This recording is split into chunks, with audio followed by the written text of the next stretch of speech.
Arvind ji no phone आयो कि सुल्तान आपको राजनीति में आना चाहिए। मैंने कहा कि साहब मैंने तो जिंदगी में मेरे कोई परिवार में सरपंच तक नहीं बनाया और राजनीति में क्यों। तब अरविंद जी ने कहा कि देखो अगर आप शो चलाते हो आप आवाज तो उठाओगे लेकिन ये निर्भर सिस्टम आपको वो काम करके नहीं देगी जो करना चाहते, इसलिए सिस्टम में जाना पड़ेगा। कि देखो मैं भी इनकम टैक्स कमिश्नर था सुल्तान, मैं भी अच्छी खासी जिंदगी जीता था लेकिन वो मेरे परिवार तक सीमित होती। आज मैं दिल्ली के लिए कुछ कर सकता हूँ।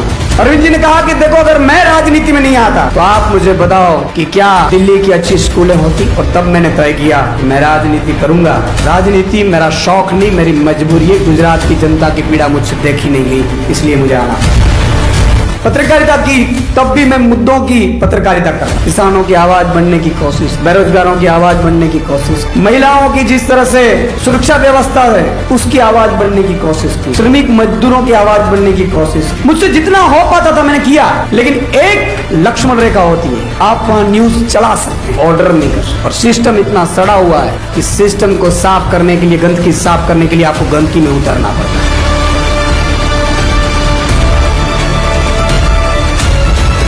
मैंने अपना सब कुछ छोड़कर गुजरात की जनता के लिए आया हूँ और मैं गुजरात की जनता को ईश्वर की साक्षी में एक वादा करता हूँ कि मैं जब तक मेरे इस शरीर में प्राण है मैं आपकी सेवा करता रहूंगा। ये मेरा वादा है आपको। मैं राजनीति में आया, जिस तरह से मेरे पे हमले हुए, आरोप पे लगे, मेरा फैमिली भी एक टाइम पे डर गया था कि क्या यार कीचड़ में पड़ गए। मैंने कहा कि ये तो होगा, ये तो होगा।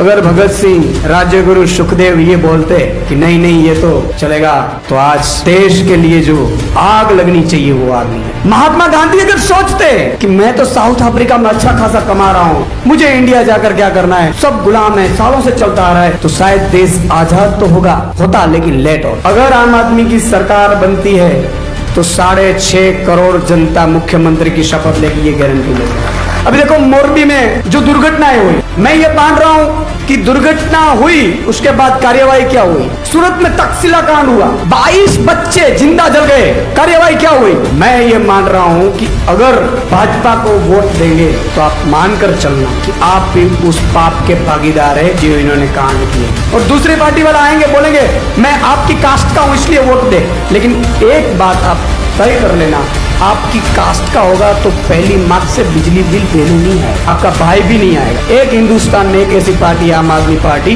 कि जो आपकी महंगाई में भी राहत दे सकती है। मैं आपको आश्वासन देता हूँ कि 75 साल में अगर गुजरात में कुछ नहीं हुआ है, अगर ये 5 साल में अरविंद जी के अगुवाई में जो कर ना दिखाऊं तो मैं राजनीति छोड़ दूंगा आपको। मैं